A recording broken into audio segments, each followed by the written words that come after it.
Hi everyone, Anthony Fantano here, the internet's busiest music nerd, and it's time for a review. Tomahawk, Oddfellows.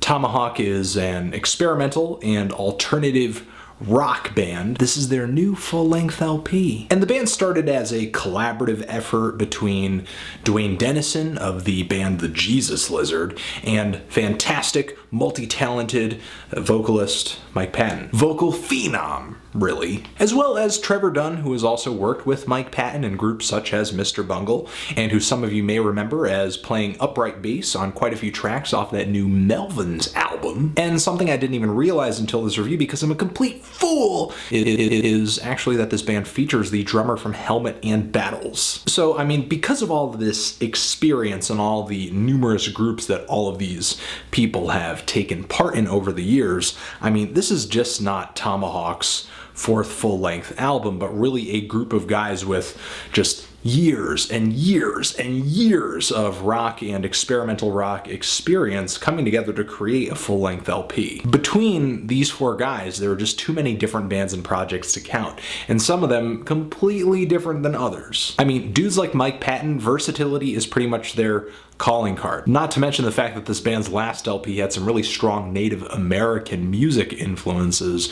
However, on this new LP, Tomahawk seems to kind of abandon what they did on the LP Anonymous. They go back to their experimental and alternative rock ways, but maybe with a slightly catchier edge on some tracks. I mean, so catchy and straightforward, I actually kind of feel like I'm listening to what potentially could have been a Faith No More single back in the day, mainly with tracks such as Stone Letter. But of course, that is just kind of one side of this new album.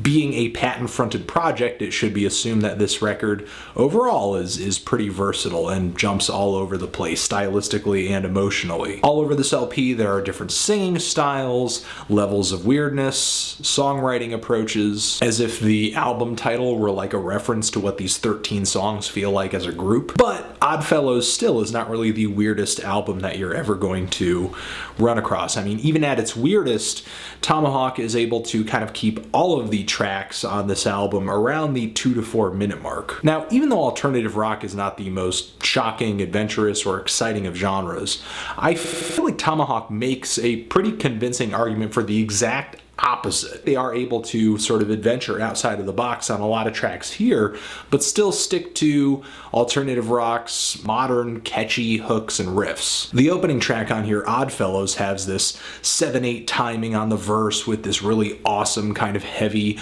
weird, just odd guitar riff that is sort of iced with these really spooky, grimy vocals from Mike Patton. But once the band kicks into the chorus, the vocals start kind of soaring at this very close harmony that I think an Alice in Chains fan would really appreciate. The track Stone Letter is kind of like a slightly sped up piece of arena rock without this really huge sense of grandiosity, but still very melodic. I can see members of the band back to back singing into the microphone in unison on this one. But Mike Patton brings that weirdness in by having kind of this strange raspiness to his voice over the verses. It's a nice contrast. The song Southpaw goes down the same road, but maybe is a little bit on the cornier side, especially with the lyrics, and is kind of my least favorite track on this LP as a result. The song I.O.U. quietly builds in intensity and in harmony with these really awesome guitar leads. The song itself feels, you know, sort of strange, tortured, but the atmosphere, the reverb thrown on this track sort of brings it to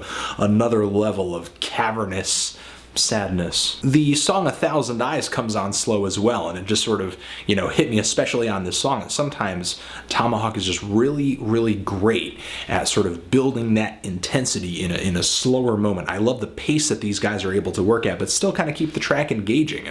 Of course, there are spots on this LP where Mike Patton kind of steals the show, like on the song White Hats, Black Hats, where his just gravelly voice, which he kind of pulls out specifically for this track and maybe another one on here, just sounds maniacal and in a way kind of cartoony, but sort of villainous as well. But as far as just major downsides overall for this LP, I think this album, after numerous listens, kind of exposed itself to me to be incredibly front-loaded. I mean, really, in my opinion, the most exciting tracks and pretty much all the new ground, I guess, for Tomahawk is broken on the first half of the album. On the other half of the album, you have songs that are either maybe a bit shorter, kind of rehashing ideas that were earlier on the album, or in some cases featured in other projects that these band members are in. In my opinion, the song Baby Let's Play is just, I mean, really underwhelming, the way that it just meanders. I mean, really, it's kind of like staring at dust float through this beam of sunlight coming down from the window. You notice it, and it's kind of, you know, beautiful the way things kind of